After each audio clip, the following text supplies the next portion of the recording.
Selanjutnya kita bahas kapasitor, di mana kapasitor ini alat listrik yang berfungsi untuk menyimpan muatan.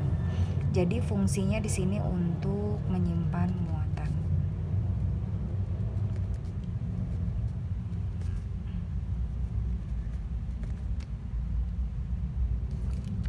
Oke. Nah, kita bahas kapasitor keping sejajar.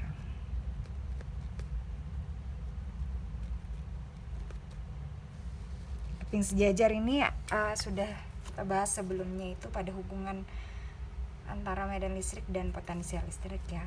Nah, misalnya di sini seperti ini ada dua keping sejajar.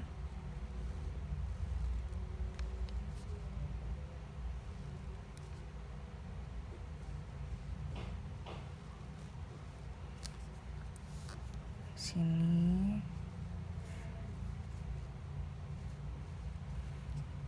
kemudian di sini ada luasnya sebesar A dan ada jaraknya sebesar D. Oke, jadi D ini jarak antar keping, kemudian A adalah luasnya, di mana untuk kapasitas kapasitor itu persamaannya adalah seperti ini, epsilon 0 A per D. Ini adalah persamaan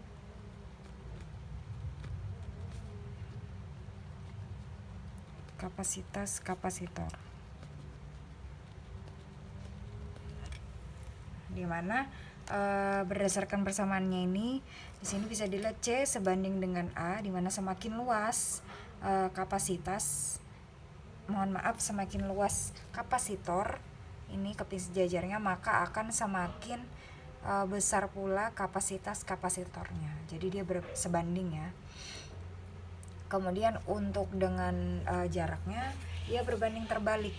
Jadi semakin tebal atau semakin jauh jaraknya antar keping ini, maka akan semakin kecil pula kapasitas kapasitornya. Nah, jadi di tengah-tengahnya ini kan ada ruang, di sini diisi dengan bahan dielektrik. Misalnya kayak plastik, kaca, logam dan lain-lain. Nah, jadi kalau misalnya diisi di sini diisi dengan dielektrik, dengan bahan dielektrik, Ibu tulis ya. Jika diisi dengan bahan dielektrik, contohnya ada plastik, kaca, logam gitu ya, maka akan ada di sini K-nya, tetapan dielektrik.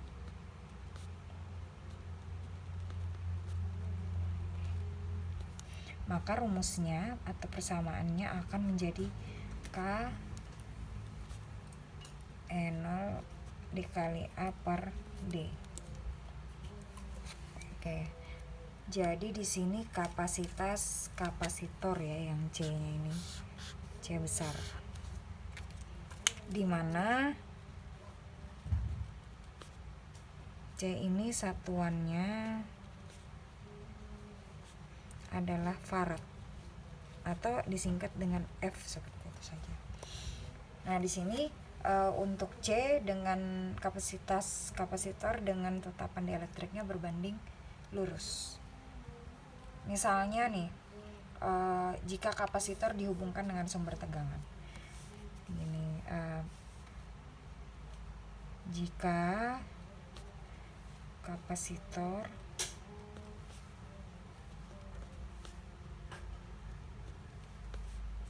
dihubungkan dengan sumber tegangan,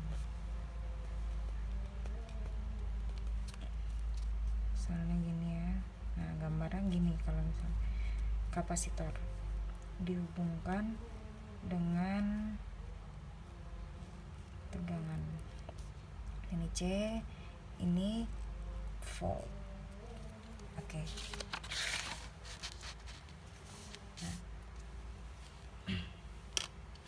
muatan yang bisa disimpan pada kapasitor ini tadi. Ini kan tadi fungsinya kapasitor untuk menyimpan muatan ya. Nah, kalau misalnya ditanya berapakah muatan yang bisa disimpan, muatan yang dapat disimpan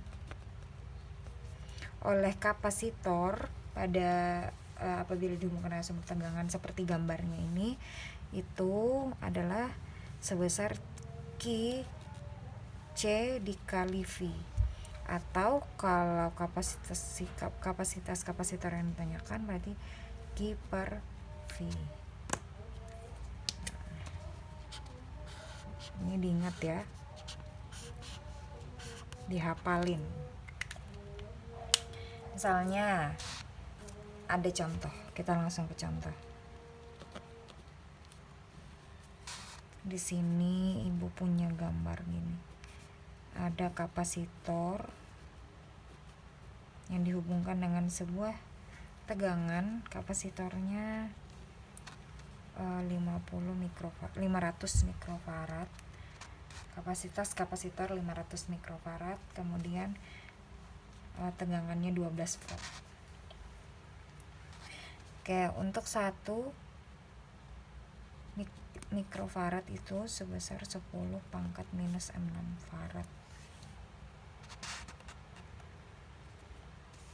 Berapakah muatan yang bisa disimpan oleh kapasitor? Kapasitor di sini. Berarti langsung aja pakai rumus yang ini kan. Berarti Q C dikali V. C-nya 500 dikali, ingat ya, ini kan mikrofarad, berarti harus dirubah dulu ke farad, berarti kali 10 pangkat minus 6 dikali 12. Nah, berarti 6.000 kali 10 pangkat minus 6 farad, atau 6.000 mikrofarad. Jadi muatan yang bisa disimpan itu ada sebesar 6.000 mikrofarad. Kita masuk ke rangkaian kapasitor, di mana rangkaian kapasitor ini ada dua. Yang pertama ada secara seri dan paralel. Kita bahas dulu yang pertama secara seri. Gambarnya seperti ini. Nah, saat dirangkai secara seri, maka kapasitor pengganti seakan-akan nanti akan menjadi lebih kecil. Nah, kalau misalnya secara seri, maka untuk persamaan kapasitor penggantinya dia seperti ini, 1/CS sama dengan 1/C1 ditambah 1/C2 ditambah 1/C3 dan seterusnya. Kalau misalnya kapasitornya ada 5, berarti kan ada sampai C5. Nah, kita bahas ciri-cirinya, bagaimana ciri-ciri kapasitor pada saat dirangkai secara seri. Oke, yang pertama itu muatannya yang tersimpan itu sama. Muatan yang tersimpan sama, maksudnya sama di setiap kapasitornya. Jadi Q totalnya atau muatan totalnya itu sama dengan Q1 sama dengan Q2 sama dengan Q3 dan seterusnya. Nah, kalau di rangkaian seri ini itu disebut dengan rangkaian pembagi tegangan. Jadi kalau misalnya kapasitor dirangkai secara seri, maka dia disebut dengan rangkaian pembagi tegangan. Jadi V totalnya atau tegangan totalnya itu merupakan penjumlahan dari semua tegangannya, V1, V2 plus V3 dan seterusnya. Oke. Kemudian untuk C per V, di mana di persamaan ini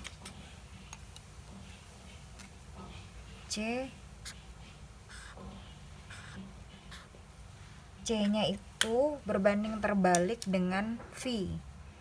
Berarti C berbanding terbalik dengan V.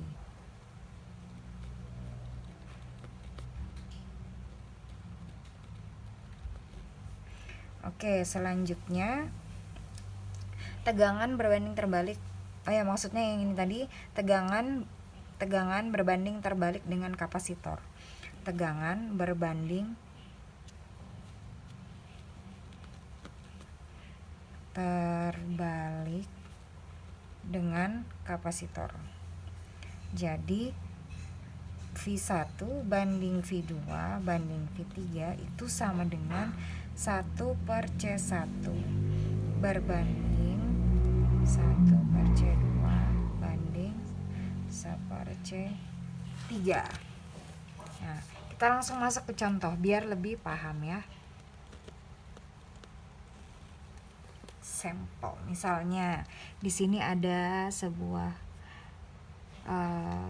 ada gambar, ada 3 kapasitor yang dihubungkan dengan sebuah tegangan.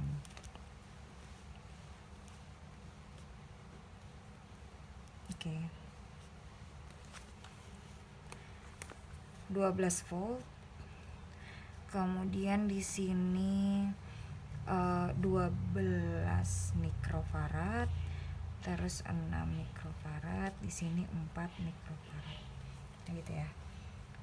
Ingat kalau mikrofarad harus dirubah dulu nanti ke farad, berarti kali 10 pangkat 6. Nah, berapakah potensial ditanyakan? Berapakah potensial pada masing-masing kapasitornya? Berarti yang ditanya kapasitor, beda potensial pada kapasitor yang ini, beda potensial pada kapasitor yang ini, dan beda potensial pada kapasitor yang ini. Berarti nanti ada 3 ya, ada V1, kita bilang aja di sini misalnya C1, C2, C3. Berarti V1, V2, dan V3. Nah, jadi kita pakai yang ini nih, bahwa katanya V ini berbanding terbalik dengan C. Berarti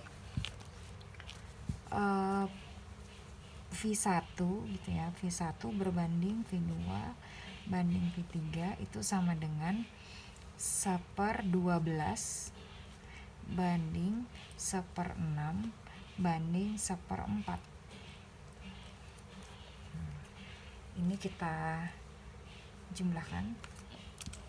jumlahkan bandingnya ini. Bagi kita samakan penyebutnya 12. Berarti kan di sini 12 jadi 1 banding 2 banding 3. Berarti, dan ini totalnya, yang ini ya, yang atas ini totalnya, ini total dari semuanya itu ada 6. 1 tambah 2 tambah 3 sama dengan 6. Bukan 12 ini ya, ini cuman penyebutnya saja. Berarti gini, berarti V1 sama dengan V1 tadi yang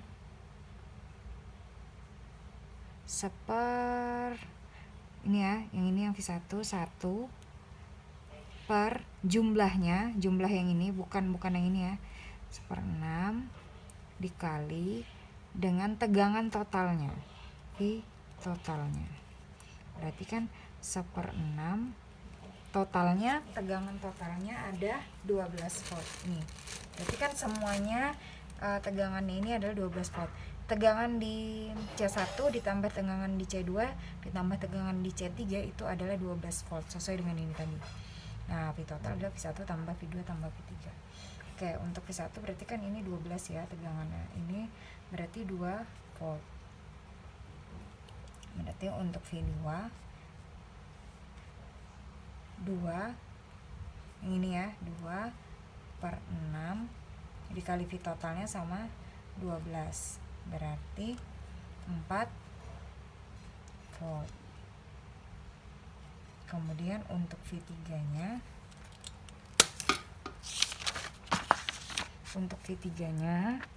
ini 3/6 kali 12 sama dengan 6 volt.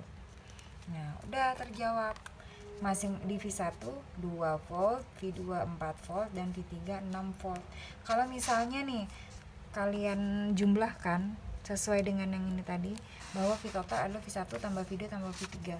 Dijumlahkan, coba hasilnya benar 12 enggak? 4 tambah 6, 12 volt kan. Nah, itu untuk mencari tegangan di masing-masing. Kalau misalnya yang ditanyakan muatannya, berapa muatan pada masing-masing kapasitor? Kalau muatan tadi katanya sama ya, coba kita hitung. Kalau misalnya yang ditanya, ini kan tadi kita tulis aja A, kemudian muatan pada masing-masing kapasitor, pada masing-masing kapasitor berapa kalau muatannya. Berarti ini tadi kan Q, kita balik Q sama dengan C dikali V. Langsung aja Q1 berarti kan pakai C1, berarti C1 nya 12 dikali V nya tadi V1 2, berarti 24 mikrokulom. Mikro ya, ini pakai mikro, kita nggak usah rubah. Q2, kalau Q2 kan berarti 6 dikali V2 4, nah 24 mikrokulom. Kemudian Q3 nya 4 dikali V3 nya 6, 24 mikrokulom. Sama kan. Nah, ini membuktikan bahwa muatan di setiap kapasitor itu sama, sesuai dengan ciri-ciri yang pertama tadi. Jadi kan ini bisa ditulis Q1 sama dengan Q2 sama dengan Q3, bahwa Q nya 24, ini 20 sama dengan 24 juga, 24 dan 24. Seperti itu untuk yang seri. Yang kedua yaitu rangkaian kapasitor secara paralel. Gambarnya seperti ini. Misalnya ada 3 buah kapasitor, kalau dirangkai secara paralel akan membentuk seperti pada gambar, dan kapasitor penggantinya persamaannya seperti ini. Nah, yang kapasitor paralel ini muatan yang tersimpannya merupakan penjumlahan dari totalnya. Oke, untuk ciri-cirinya yang pertama, untuk ciri-ciri rangkaian paralel ini, yang pertama, rangkaian paralel itu juga disebut dengan rangkaian pembagi muatan. Rangkaian pembagi muatan. Kalau yang seri itu adalah pembagi tegangan, yang paralel itu pembagi muatan. Karena tadi kan Ibu sudah sebutkan bahwa kapasitor paralel muatan yang tersimpan di dalamnya itu merupakan penjumlahan dari totalnya. Berarti untuk Q total di sini sama dengan Q1 ditambah Q2 ditambah Q3. Nah, kemudian yang kedua itu tegangannya sama. Tegangannya sama. Jadi tegangan total itu sama dengan V1 sama dengan V2 sama dengan V3. Nah, kemudian besar muatan sebanding dengan kapasitas kapasitor. Jadi kalau dari rumusnya itu kan C sama dengan Q per V.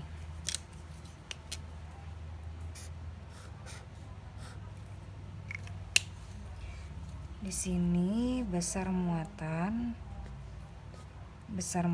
Q sebanding dengan kapasitas kapasitornya C.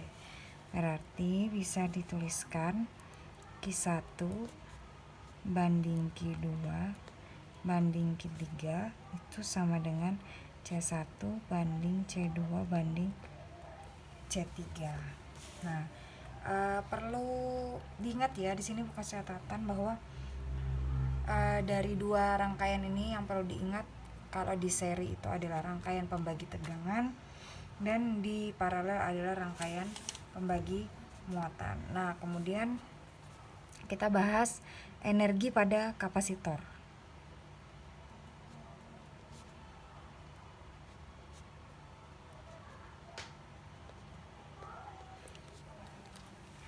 energi pada kapasitor.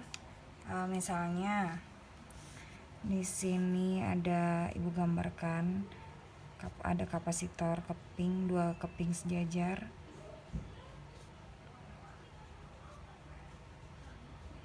Kurang lebih seperti ini. Oke. Jadi mula-mula isinya ini yang di tengah-tengah itu kosong ya.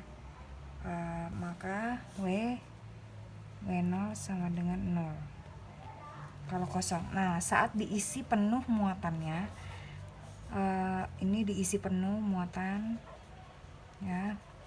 Saat diisi penuh muatan, maka persamaannya akan menjadi W dikali tegangan atau potensial. Kemudian rangkaian kapasitor dari kosong sampai terisi tadi itu namanya energi rata-rata. Oke, sekarang Ibu tuliskan aja rangkaian kapasitor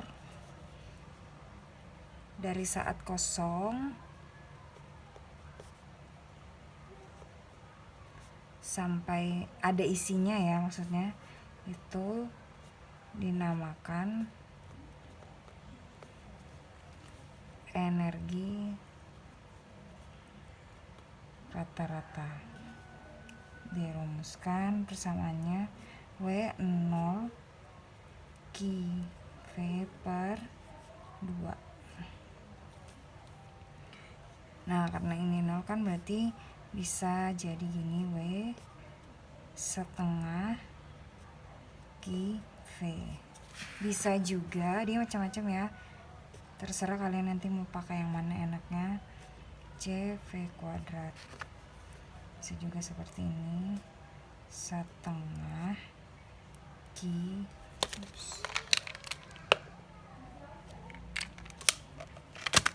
setengah Q kuadrat per C. Jadi ini beberapa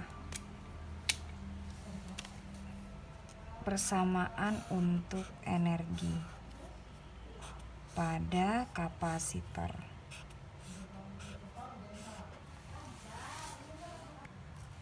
Selanjutnya kita masuk langsung ke latihan soal. Nanti kita bahas beberapa soal di sini. Yang pertama, Ibu punya soal, berapakah besar potensial listrik di titik B yang disebabkan oleh 3 muatan sumber seperti gambar di bawah ini.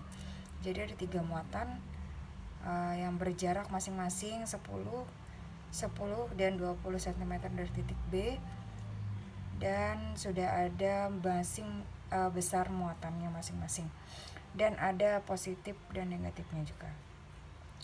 Ada tanda muatannya maksud Ibu. Nah ya, langsung kita tuliskan diketahuinya apa saja. Q1, Q2, Q3 beserta dengan R-nya masing-masing. Nah, kita masuk ke penyelesaian. Yang ditanyakan di sini adalah besar potensial. Langsung dibuka rumusnya. Berarti rumusnya di sini 3 muatan, berarti kita pakai V sigma K Q per R. Oke. Kita masukkan K-nya, kita keluar gini ya. Terus Q1 per R1. Q1 kan positif. Q2-nya positif. Berarti tambah Q2 per R2. Ini harus diingat ya tandanya. Tidak boleh sampai lupa. Untuk Q3-nya negatif, berarti kurang Q3 per R3. Oke, kita masukkan nilai K-nya. Ingat, nilai K 9 kali 10 pangkat 9. Itu harus diingat karena di soal, nah salah satunya seperti soal ini tidak menyebutkan besaran K berapa. Langsung kita masukkan nilai-nilainya. 8. Ini yang kali 10 pangkat 8-nya Ibu keluarkan saja biar lebih enak menghitungnya. tapi terserah kalian mau, misalnya mau dimasukkan saja tidak apa-apa, terserah. Ini untuk mempermudah perhitungan. 5/10 dikurang 40/20. Baru di sini ditulis 10 kali 10 pangkat minus 8. Ini kan sebenarnya per 10 pangkat minus 2 ya, yang ini kan. Karena dari bawah ibu naikkan, berarti jadi 10 kali 10 pangkat 2. Oke, sekarang di 10 kali pangkat min 8 dikali 10 pangkat 2, berarti jadi 10 pangkat min 6. Kita majukan ke depan. Depan 10 pangkat min 6. Baru yang ini kita samakan penyebutnya 20, berarti 16 ditambah 10 kurang 40. Oke. 9 kali 10 pangkat 9 dikali 10 pangkat min 6, berarti sisanya 9 kali 10 pangkat 3. Ini 16 tambah 10 dikurang 40, 16 berarti minus 14 minus 14/20. Bisa kalian hitung langsung menggunakan kalkulator. Di sini hasilnya minus 6.300 volt.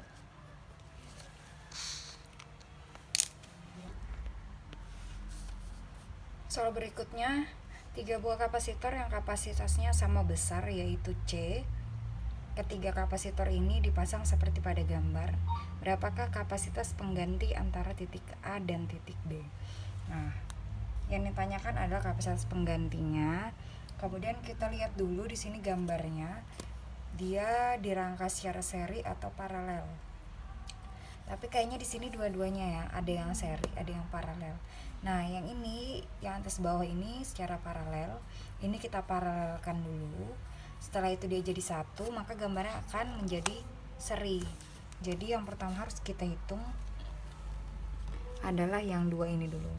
Berarti paralelnya katanya tadi sama besar itu C. Berarti C ditambah C, CP-nya berarti 2C. Kemudian gambarnya akan menjadi seperti ini. Rangkaiannya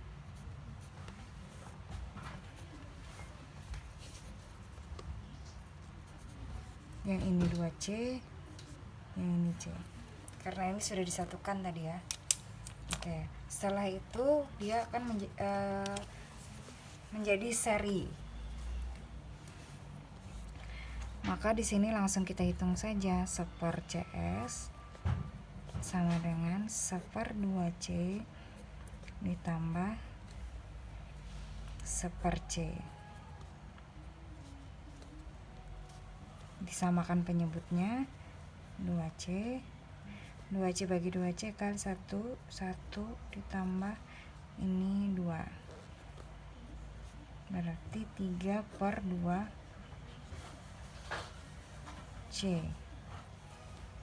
Ini adalah 1/CS. Sedangkan yang kita cari itu adalah kapasitor penggantinya, berarti CS saja. Jadi tidak sampai di sini ya. Kalau sampai di sini jawabannya belum lengkap. Karena itu masih 1/CS. Jadi kalau misalnya yang diganti CS tinggal dibalik saja. Yang dicari CS, mohon maaf, tinggal dibalik. Berarti 2/3C. Ini adalah jawabannya. Jadi ingat, jangan cuma sampai di 1/CS ini ya.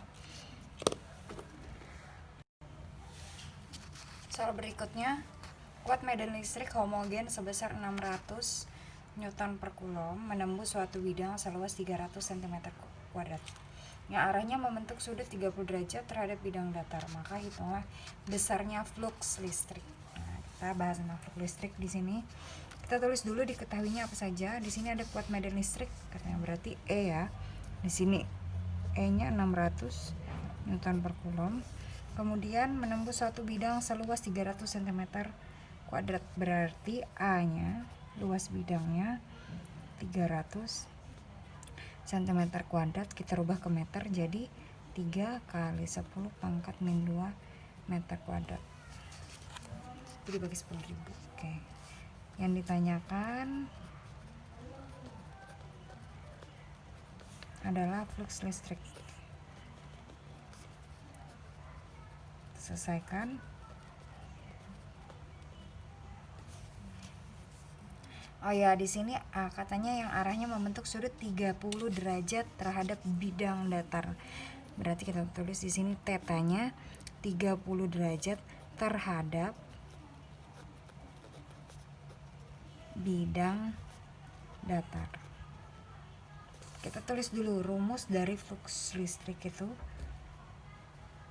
apa, yaitu E kali A cos theta. Diperhatikan lagi bahwa cos theta di sini adalah sudut terhadap garis normal. Jadi sudutnya bukan terhadap bidang datar, ya.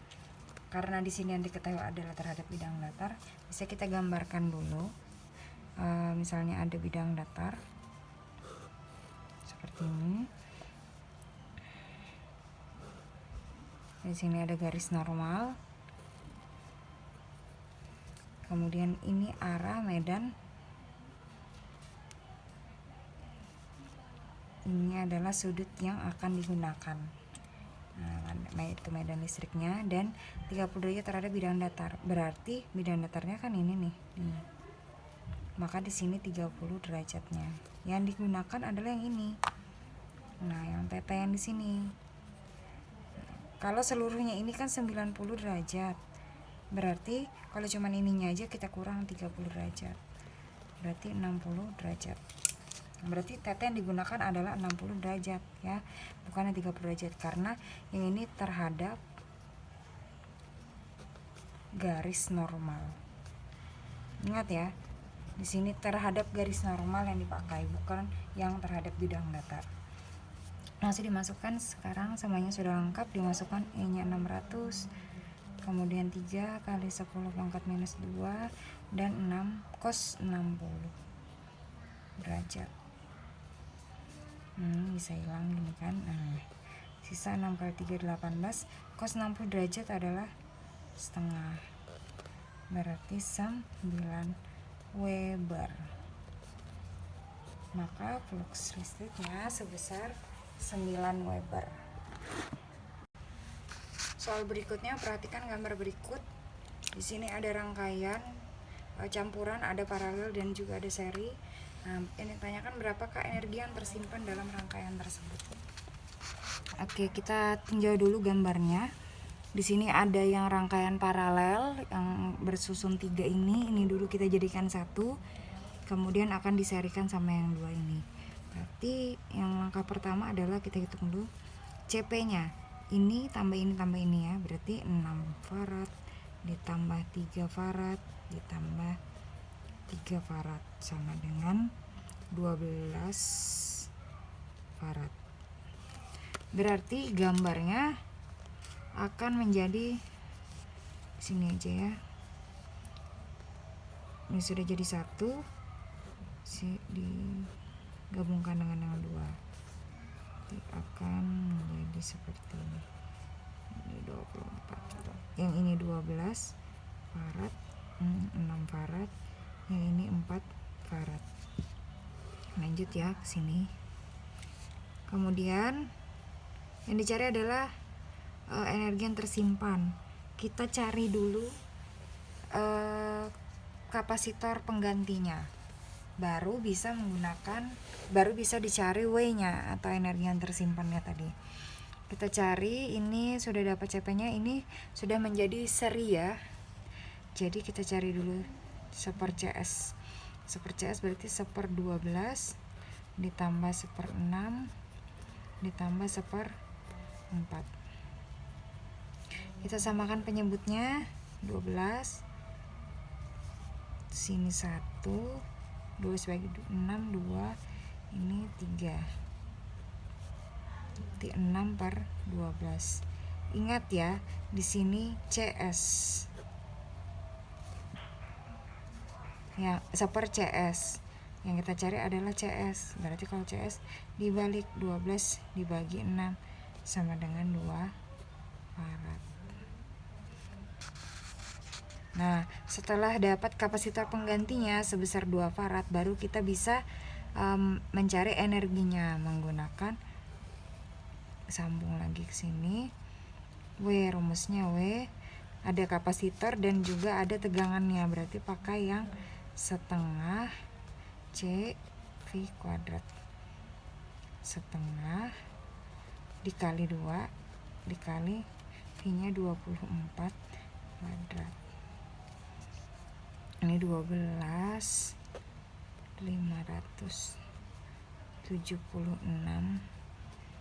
joule. Ini adalah energi yang tersimpan dalam rangkaian tersebut.